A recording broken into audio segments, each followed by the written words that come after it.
O Senhor é Deus. Fecha os seus olhos, Pai. Aqui está a tua palavra. Continua falando nos nossos corações tremendamente em nome de Jesus. Presta atenção aqui, irmãos. A Bíblia nos fala que já tinha 3 anos e 6 meses que não chovia em Israel. Deus então pega Elias e fala para Elias ir até o monte e fazer então um desafio. E nesse desafio Deus já tinha contado o tempo dos profetas de Baal. Porque deixa eu te falar uma coisa, se você pensa que Deus não está vendo as coisas, você pensa que Deus não está ouvindo as coisas, Deus vê, ouve e sente. Quem diz amém? Os planos de Deus são bem maiores do que o nosso. Presta atenção que Elias então ele faz um desafio e manda juntar o povo. Porque o povo, irmão, só ia crer se Deus fizesse maravilhas. O povo tinha uma memória celular, não de uma forma em que eles viam, mas das histórias que eles ouviram dos pais deles, quando Deus pegou o povo do Egito e tirou para o deserto. O povo também tinha desejo de ver milagres de Deus. E Deus, sabendo do desejo do povo, irmãos, Deus sabe exatamente a hora de realizar o seu desejo. Levanta a mão porque está chegando o momento e a hora em que Deus vai te honrar. Presta atenção que a Bíblia nos fala que o povo de Israel, eles tinham feito o quê? Eles tinham se distanciado das coisas de Deus. Eu quero trazer uma revelação aqui. Distanciar das coisas de Deus não é só quando você não vem na igreja. Você pode estar dentro da igreja distanciado das coisas do Senhor. Viu? Você pode estar vestindo como crente e estar distanciado das coisas do Senhor. Você pode ter o nome de servo de Deus e pode estar distanciado das coisas do Senhor. Você sabe quando a gente está distanciado das coisas do Senhor? Quando a gente abandona a voz dele no nosso coração. Quem diz amém? Presta atenção que a Bíblia nos fala que o povo de Israel abandonou a Deus, mas Deus tinha um plano e falou o seguinte: esse povo escolhido eu não vou abandonar. Jesus veio e morreu na cruz porque ele não te abandonou. Levanta a mão porque você é servo do Senhor. Deus não te abandonou. A Bíblia nos fala, irmãos, em 1 Reis, capítulo 18, versículo 30. Então Elias disse a todo o povo: aproxime-se de mim. O povo aproximou-se e Elias reparou o altar do Senhor que estava em ruínas. Depois apanhou 12 pedras, um para cada tribo dos descendentes de Jacó, a quem a palavra do Senhor tinha sido dirigida, e disse: seu nome será Israel. Com as pedras construiu um altar em honra do nome do Senhor. Cavou ao redor do altar uma valeta com capacidade de 2 medidas de sementes. Depois arrumou a lenha, cortou o novilho em pedaços e o pôs sobre a lenha. Então lhe disse: encha de água 4 jarras grandes e derrame-lhe sobre o holocausto e sobre a lenha. Faça-no novamente, disse eles, e o fizeram de novo. Faça-no pela 3ª vez, ordenou, e eles fizeram pela 3ª vez. Elias falou o seguinte: o Deus de Israel, o Deus verdadeiro, vai ter que responder com fogo. Tem hora, irmãos, que você tem que fazer umas provas com Deus diferente da instância que você está vivendo. Não porque você não conhece a Deus, mas porque tem pessoas que não entendem o poder de Deus. Quem diz amém? Elias então ele falou o seguinte: a primeira coisa, antes de Deus operar o milagre, primeiro nós vamos ter que pegar o altar que está em ruína e temos que consertar esse altar. Presta atenção que consertar o altar não é em cima da minha visão, é em cima da visão de Deus. Consertar, quando tem gente que fala o seguinte: aquele irmão tem que consertar o altar, e às vezes a gente olha a visão e não sabe o que a pessoa está passando, não sabe o joelho que ele tem, não sabe as lágrimas que ele tem com Deus. Só Deus sabe o altar que tem que ser consertado.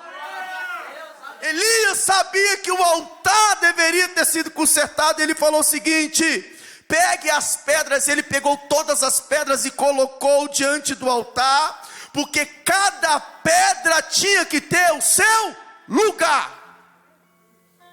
Nenhuma pedra poderia ficar fora uma da outra. Elias chegou e falou o seguinte: pegue também a água. Sabe por quê, irmãos? todo altar espiritual, isso é uma revelação de Deus, é feito nas medidas de Deus, não na minha.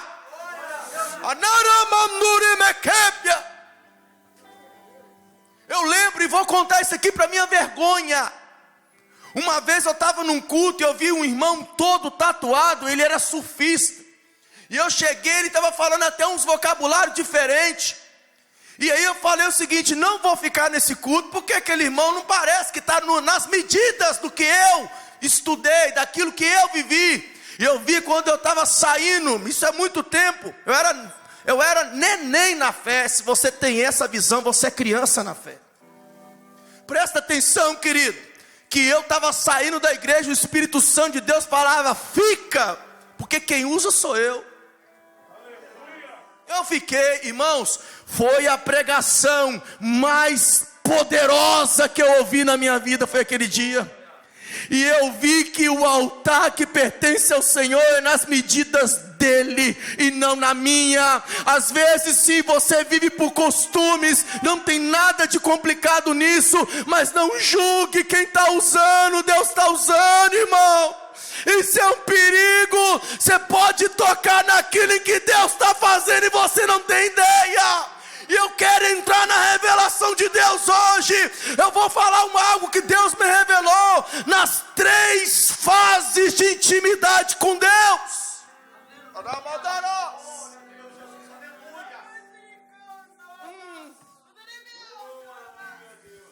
Eu lembro quando aquele surfista falou: olha, eu estou em processo de libertação.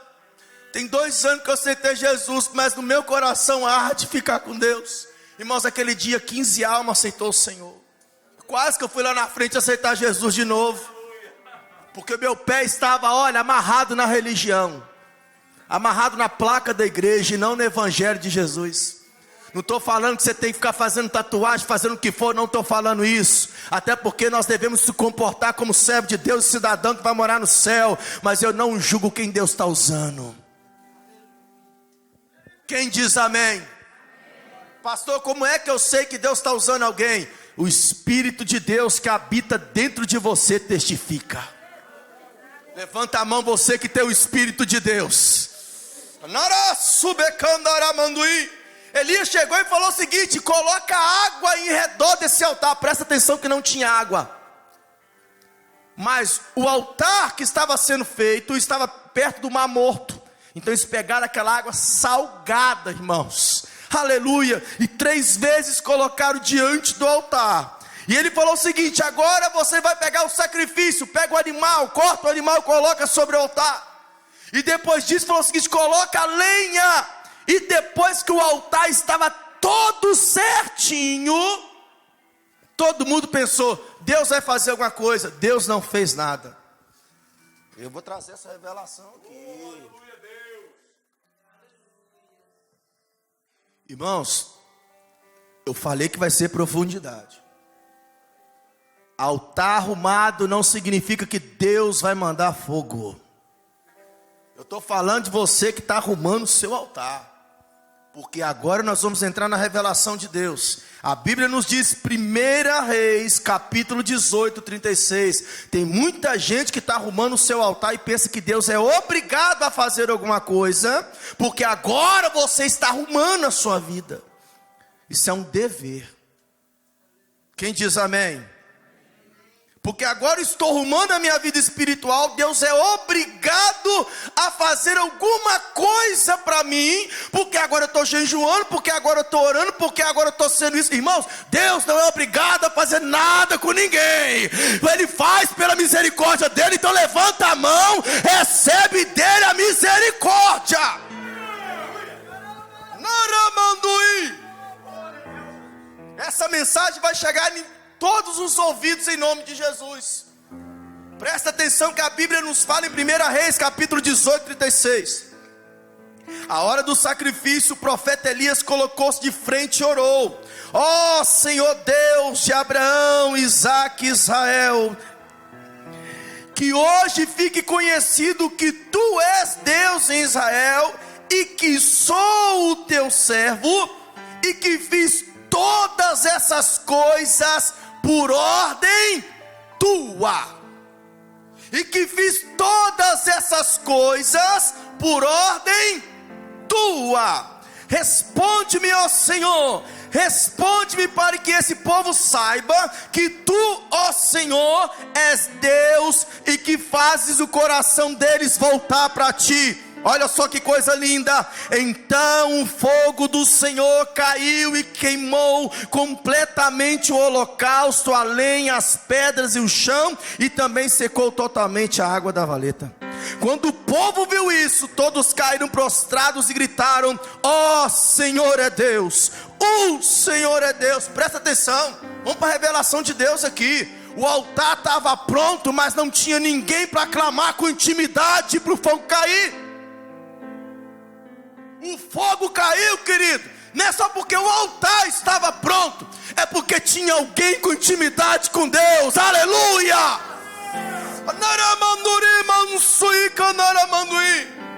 Quando Elias clamou a Deus e a voz dele foi ouvida lá no trono, Deus então derramou o fogo e o altar, aleluia, foi consumido. Deixa eu trazer uma revelação de Deus para você, aleluia. A primeira instância de intimidade com Deus é ser servo. Quem é servo de Deus, levanta a mão aí. A primeira instância é ser servo. Presta atenção, irmãos, que quem tem intimidade com Deus sendo servo, presta atenção, Deus ordena e Ele tem o prazer de cumprir. A segunda coisa, quem é servo e tem intimidade com Deus, mesmo ele não gostando do que Deus manda ele fazer, ele faz. Aleluia! Oh meu Deus, aquele que tem intimidade com Deus sendo servo, Deus usa ele 24 horas em qualquer horário, porque ele não tem relógio com Deus, ele tem intimidade com Deus. Levanta a mão você que tem aí intimidade com o Senhor. Quem é servo de Deus na intimidade, irmãos, presta atenção, servo tem um monte, servo que tem intimidade são poucos. Quem é servo de Deus, Deus faz sinais, prodígios, milagres, maravilha, cura, revelações, visões, profecia, sobrenatural, porque ele ouve a voz de Deus, ele conhece a voz de Deus, ele sabe quem chamou ele, e não foi o homem, foi Deus. Deus te chamou, levanta a tua mão, porque foi Deus que te chamou.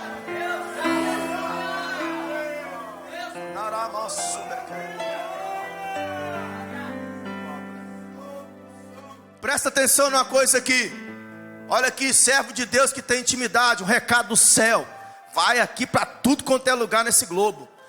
Quem tem intimidade com Deus sendo servo, Deus sempre o defenderá.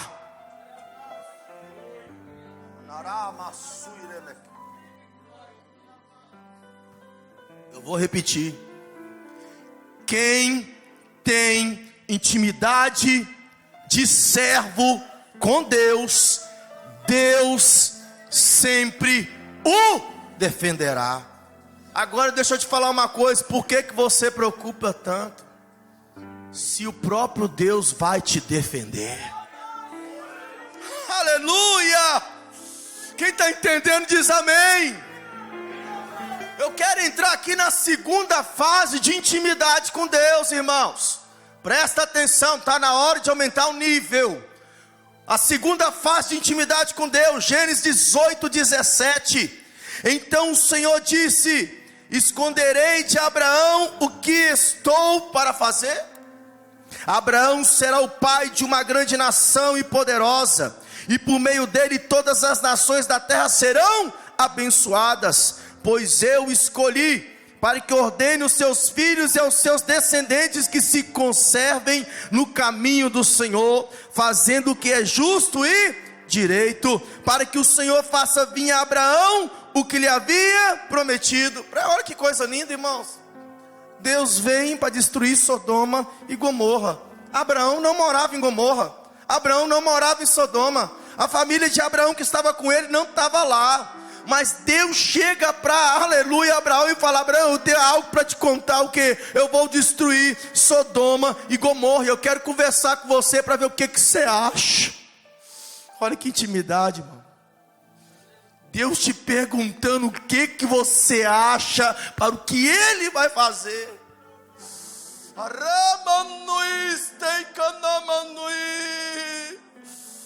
Deus está procurando amigos nessa noite. Deus está procurando amigos nessa noite. Ele quer revelar os planos dele. Aleluia. Olha que coisa linda. Deus sendo amigo de Abraão. Você sabe o que aconteceu? Ele começa a ter um diálogo com Abraão. Ele procura Abraão para conversar. E nesse momento, querido, presta atenção que Abraão, conhecendo Deus e a intimidade com Deus, sabe o que ele fez? Ele começa a negociar com Deus. E Deus, sabendo disso, que Abraão estava negociando, em nenhum momento Deus falou: Abraão, eu vim conversar com você porque eu vou dar livramento para Ló. Deus não fala isso, em nenhum momento. Só que, irmãos, amigo conhece de verdade o coração do outro amigo.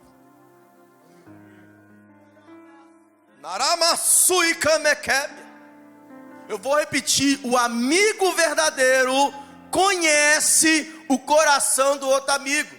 Ele não precisa chegar falando, porque já sabe, já conhece o amigo. Abraão não pediu nada próprio para ele. Ele podia falar: Senhor, mata todo mundo, só o Ló e a família dele. Não, Abraão começou pela cidade. Ele sabia que Deus era misericordioso, mas Deus sabia que no coração de Abraão ardia, falando o seguinte: Senhor, salva o Ló. Por causa da sua intimidade com Deus como amigo, Deus vai salvar a tua casa. Deus vai salvar os seus parentes. Deus vai fazer algo diferente. Mesmo você não falando completamente o vocabulário com Deus, Deus te conhece. Quando você conhece um amigo de verdade, você tem intimidade como amigo, você sabe o que ele está te pedindo, mesmo usando outras palavras. Se você não consegue entender isso, desculpa, você não é amigo, você é colega. Deus, quando Ele ouve a sua voz, Ele sabe o que está no seu coração, e Ele consegue te entender. Quem diz amém? Eu quero falar agora dentro dessa fase de amigo. Olha o que Deus faz com amigo, irmãos.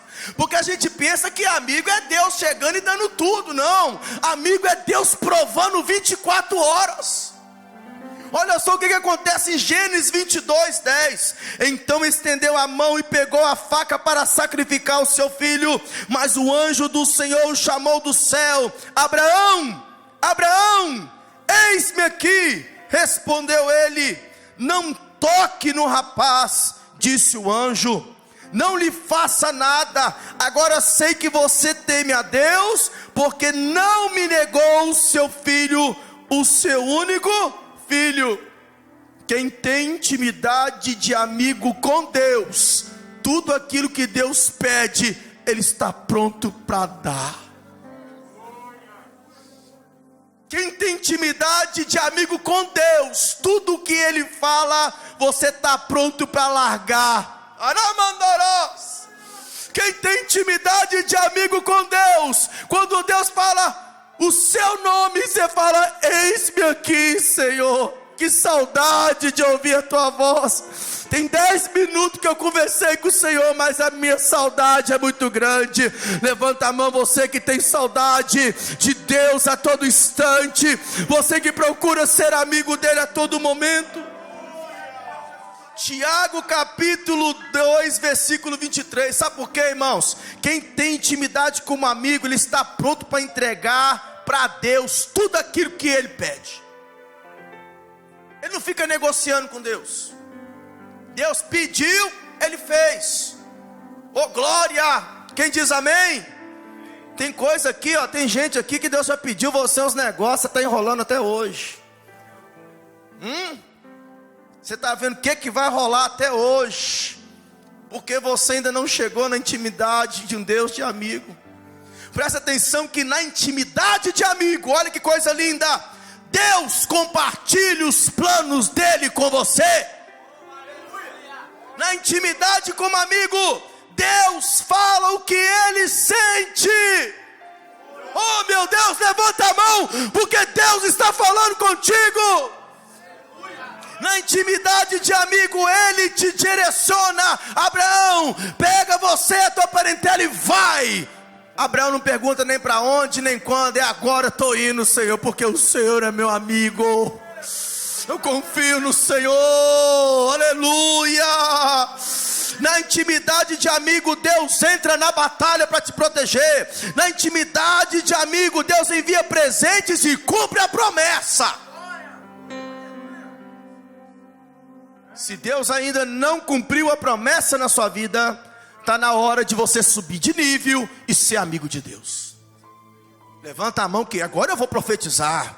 Senhor Deus, Pai, que as promessas possam começar a ser cumpridas hoje, para a tua igreja saber em qual nível eles estão.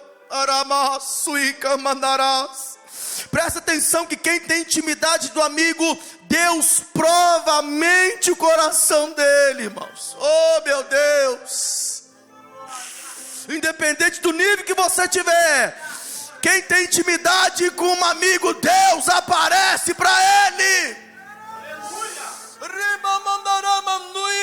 Quem tem intimidade como amigo, Deus faz o impossível acontecer.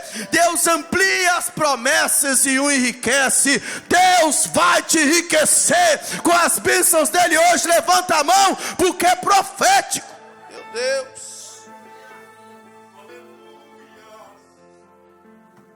presta atenção numa coisa.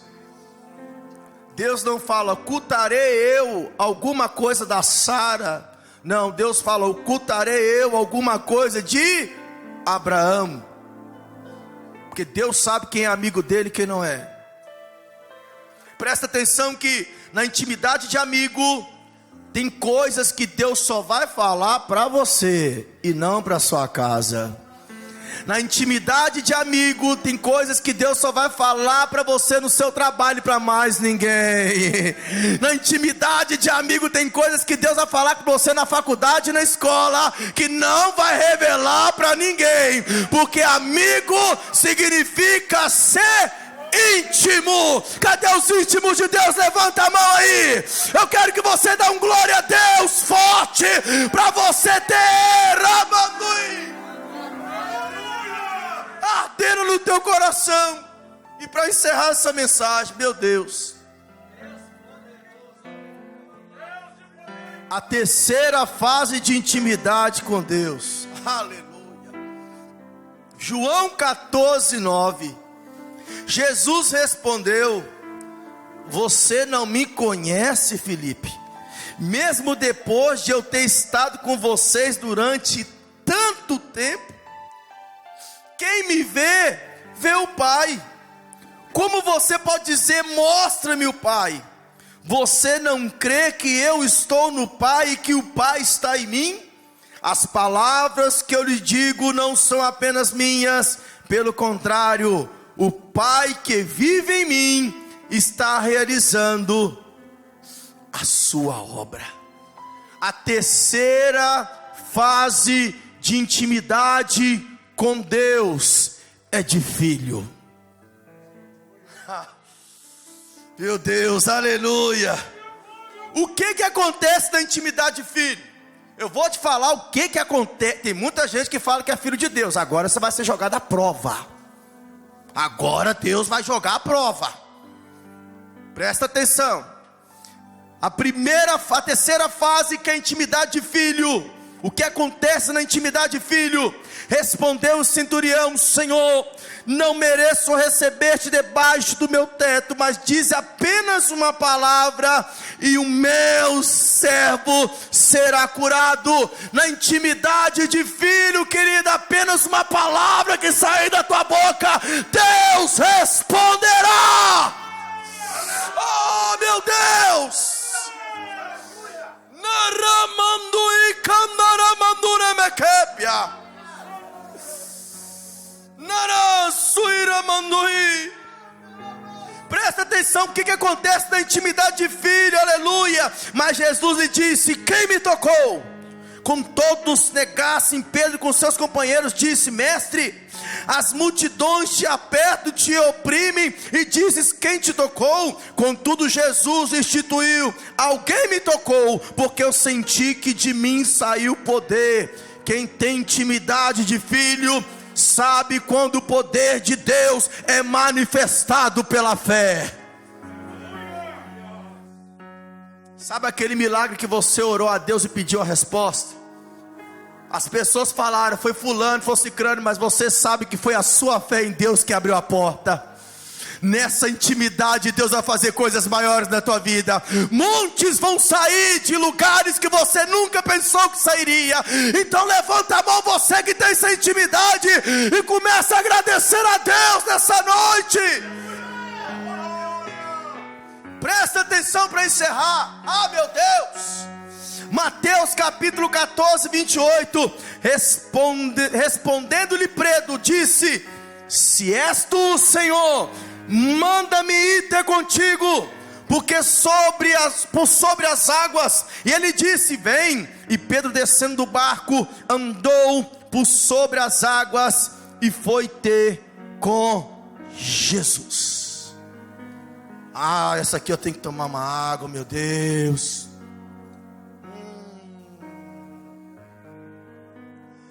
Jesus estava andando sobre as águas. Pedro viu realmente que era Jesus. E ele falou: mestre, se é tu de verdade, deixe que eu vou a você. Jesus fala: vem. Você sabe o que Jesus estava falando para Pedro? Pedro, para andar sobre as águas, meu querido, tem que ter poder de filho. Mas como eu estou convosco e o Pai opera sobre mim, então eu estou te dando poder de filho. Vem andar, aleluia. Vem andar, cidadão do céu, sobre as águas. Levanta a mão, porque hoje Deus te faz andar sobre as águas.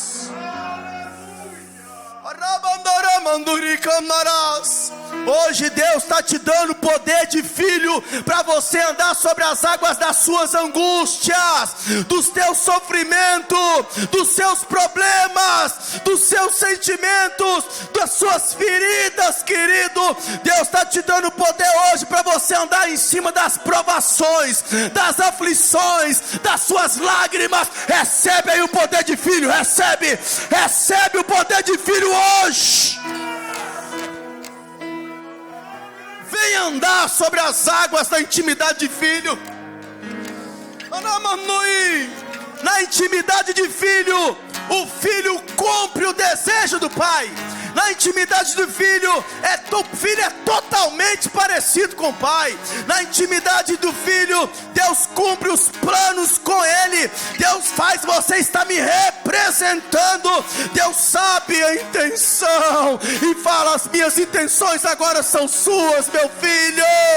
E na autoridade, na intimidade do filho, o filho reina com o pai, aleluia. O filho simplesmente tem autoridade do pai. O filho tem o anel do pai. Na intimidade de filho você vai ver milagre, prodígios. Na intimidade de filho, mortos ressuscitarão, os enfermos serão curados, paralíticos serão levantados a muleta. Querido, na intimidade de filho, Deus vai te transformar. Ramanurika Manaras. Na intimidade de filho, presta atenção nisso aqui. Você sabe, presta atenção nisso aqui, irmãos. Tem gente que esqueceu disso aqui, eu vou te lembrar de novo. Só quem está ligado com Deus vai entender. Na intimidade de filho, você sabe que você só está aqui de passagem. Na intimidade de filho, você só está aqui para cumprir uma missão. Na intimidade de filho, você não olha para o seu irmão na direita e na esquerda, você só olha para o céu. Na intimidade de filho, você para de ouvir as coisas ao seu redor e começa a ouvir a voz de Deus. Na intimidade de filho tudo muda. Presta atenção que eu quero trazer essa última revelação aqui. Você sabe qual é a diferença dessas três intimidades? De servo, de amigo e de filho. Elias, ele tinha intimidade com Deus de servo, mas quando o negócio ficou difícil para ele, ele parou, foi para o deserto e quis morrer. Você sabe qual é a diferença na intimidade de amigo? Abraão sabia que Deus falou que ia dar um filho para ele, mas ele não esperou e gerou Ismael. Ou seja, até na intimidade de amigo, as pessoas não esperam o tempo de Deus, mas na intimidade de filho, doa o que doer, eu vou cumprir a vontade do meu Pai, mesmo que isso custe a minha vida. Fica de pé, filhos do Senhor. Na autoridade de filho, Deus te dá poder para expulsar os demônios. Na autoridade de filho, Deus te dá poder, querido, e a autoridade no mundo espiritual. Na autoridade de filho, Deus planeja com você e faz com você. Ah, meu Deus! Eu não sei qual é a subekébia, mas eu sinto o poder de Deus nesse lugar, e a gente nem consegue ficar de pé diante da glória dele. Levanta a tua mão, levanta, coloca a mão sobre o teu coração. Aleluia. Na intimidade de servo, Deus fala: faça isso. Na intimidade de amigo, Deus te explica. Mas na intimidade de filho, Deus fala: vou fazer com você. Vou fazer com você, vou planejar com você. Eu não posso ficar de pé diante da tua glória. Então levanta a mão, começa a adorar o teu Deus. Eu não posso ficar. Deus aí fazendo coisa aí tremenda na tua alma. Olha, Ele te chama hoje para uma intimidade. Ele te chama hoje para algo diferente. Teu templo, aleluia, sacrifício, o teu altar. Vem queimar, Senhor. Sou teu templo, teu sacrifício, o teu altar. Vem queimar em mim. Caia fogo do céu, queima esse altar. Mostra pra esse povo que há Deus em Israel. Caia fogo do céu, queima esse altar. Mostra pra esse povo que há